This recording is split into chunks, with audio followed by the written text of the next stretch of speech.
Okay, for case number 7, kagaya nung sinabi ko, ito ay for the combination of tangent raised to n of x. Then, si second, combination nilang dalawa. So, mapapansin natin, magkaiba pa rin sila ng exponent class. And then, for the other one naman, si cotangent, cosecant combination. So, dito, kung makita mo na ang exponent na second ay even, so, case number 6 yun. Pero, kunyari nakita mo, hindi siya even. And, nakita mo naman, the exponent of tangent is positive odd integer. Okay? So, take note, hindi even, kundi kailangan add. Paano pag even na yan? So, another case na yon. Doon na papasok sa case 8 and case 9. But, we're going to stop up to case 7. Okay? So, later, I'll be discussing why. So, anyways, for the case 7, ang consideration natin, nakita natin, oops, hindi siya even, therefore, possible, syempre, kung hindi siya even, add siya. No. So, add ito, tingnan natin, add ba si letter n sa exponent ni tangent? Then, i-apply natin. Anong gagawin po natin dito? So, we're going to extract 1 secant and 1 tangent. So, kung mag-extract tayo ng 1, that will be n minus 1x. Ito naman, sa secant, m minus 1x. Saan natin lalagay yun? Doon ulit sa tabi. Pero, let's rewrite sec x tan x. Why? Kasi, ito yung magiging derivative at alam naman natin na galing siya kay secant of x. Secant of x, ang derivative niya, sec x tan x. Okay? So, kung kay secant mo siya express, therefore, kung ito ay add, bawasan mo ng isa, magiging even to. And make sure, express mo yan in terms of tangent squared of x na we know naman ito ay secant squared of x minus 1. So, yun yung magiging goal natin. So, kung hindi pa siya automatic tan squared, kunyari, tan to the 4th, yun yung magta-tan squared ka, then n minus 1 over 2. Anyways, later, I'll be showing it in the example. So, the second case is, pag naman cotangent raised to n of x, then ang partner naman niya is cosecant mx dx. So, ito ulit, if hindi uli ito even, at nakita mo add yung exponent ng cotangent. So, again, mag-extract tayo ng tig-isa. So, cotangent n minus 1 of x, cosecant m minus 1 of x. So, i-rewrite lang muna natin si cosecant of x, sunod natin si cotangent of x. So, ibig sabihin, automatic, manggagaling siya kay cosecant. Okay? So, ito, hindi na natin ito gagalawin, pero ito, papalitan natin siya. It should be expressed in terms of cosecant. So, kung ito ay add at yun yung condition natin, diba? Dapat add yung n minus 1, magiging even siya.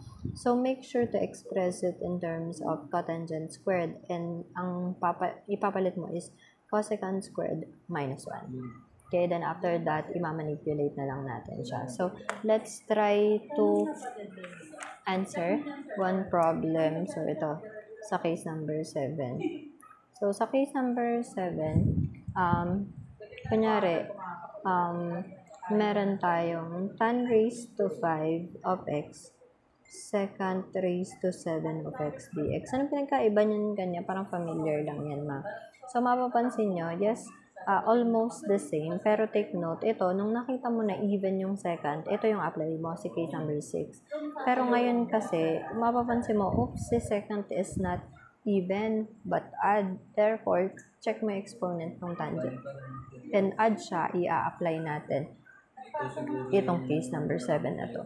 So, paano nga yung step natin? Kung makita mo na ito ay hindi even at ito ay add naman, extra ka ng tig-isa. So, yung 5 bawasan mo ng isa, magiging tangent to the 4 of x. Ito, bawasan ng isa, edi magiging secant raised to 6 of x. Then, sabi ko nga sa inyo, yung tinanggal natin na tan x sec x, i-rewrite lang natin na una si sec x, sunod si tangent of x dx.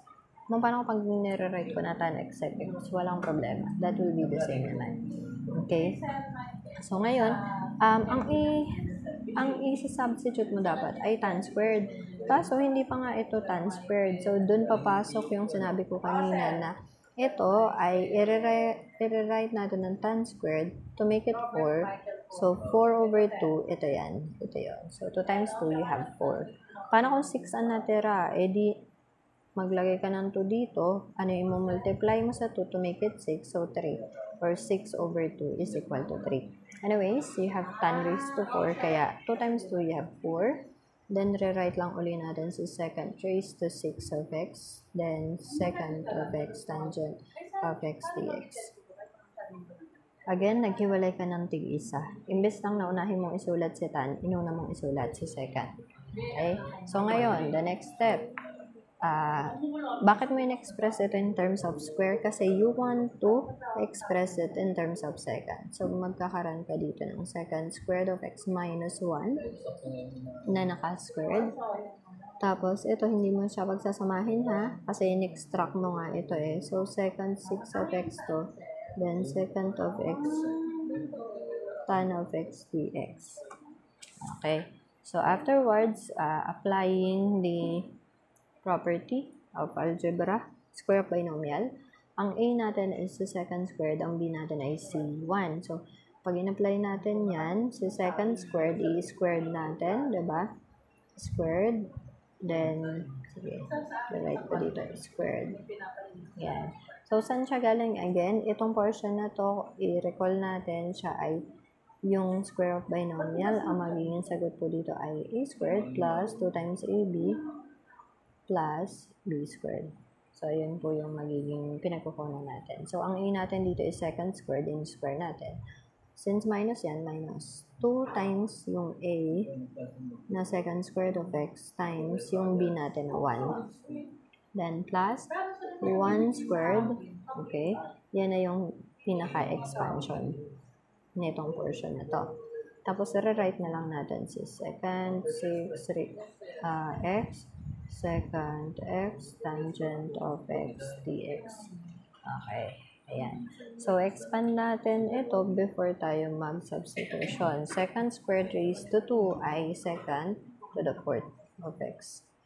Tapos, 2 times second squared times 1, edi 2 second squared of x. Tapos, ang 1 squared is simply 1. Okay, multiplied by the, so, i-rewrite lang natin. Second raised to 6 of x, second of x, tangent of x dx. Okay, so afterwards na simplify na natin, i-distribute na natin itong second raised to 6. Okay, papunta dito, dito, dito. Okay. So, second to the fourth times second raised to 6, i-add na natin siya. So, siya ay magiging second raised to 10. Okay, 4 plus 6. Tapos, itong portion na to, i-rewrite natin. Second of x tangent of x dx. Minus 2. Ito yan. Yung second squared times dito, so second squared, second to the 6, edi second raised to 8. Okay. Tapos, itong portion na to, i-rewrite na lang natin. Yan, maubos na yung space natin. Tapos, sige, para kita nyo pa rin, 1 times, ito naman, take note ha, dinidistribute natin ito dito. Itong portion na to, 4 and 6 magiging 10. Ito dito, nilabas natin yung 2, tsaka 6, so 8. Then, times 1. So, integral lang nito. I-write lang natin. Naka-times 1 kasi. Second raised to 6 of x, second of x, tangent of x, dx. Okay. Tapos yan, from here, pwede na tayong mag-let. Lagi tayo mag-let na since ang derivative ay sec x tan x, galing siya kay second x. Ito, yun, madaming exponent. Yan yung yun natin.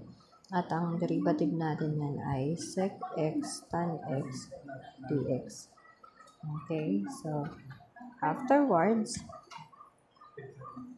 i-replace na natin. Having u as second x, sec x tan x ay du. So, ito, sec x ay u, so magiging u raised to 10. Tapos, itong sec x tan x dx, diba, si du lang yan. Ayan. Tapos, minus 2, saan yun galing? Ito yun. Nire-write lang natin siya. Ito, sec ay u raised to 8. Tapos, ito naman, du. Tapos, plus u raised to 6 tas sec x tan x ay du. Okay, so from there, pwede na tayo mag-simple integration gamit yung power rule. So, yung power rule natin ay u raised to 11 over 11 minus 2u raised to 9 over 9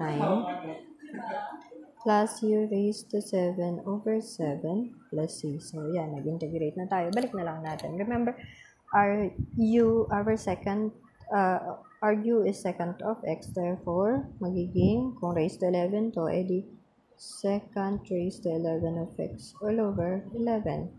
Tapos ito naman, minus 2, ito, second ulit, raised to 9 naman ngayon, over 9. U raised to 7, edi second raised to 7 of x all over 7, and then, plus c. Okay, so this will be our final answer. So, this case number 7 ay applicable, alin ulit? So, pag nakita natin na yung exponent ng second or cosecant ay odd, ibig sabihin hindi siya even, no? So, kailan may apply si case 6? Kung ang tangent at cotangent ang exponent nila ay odd number. Paano pag given? That will be case number 9. Okay, so that's case number 7.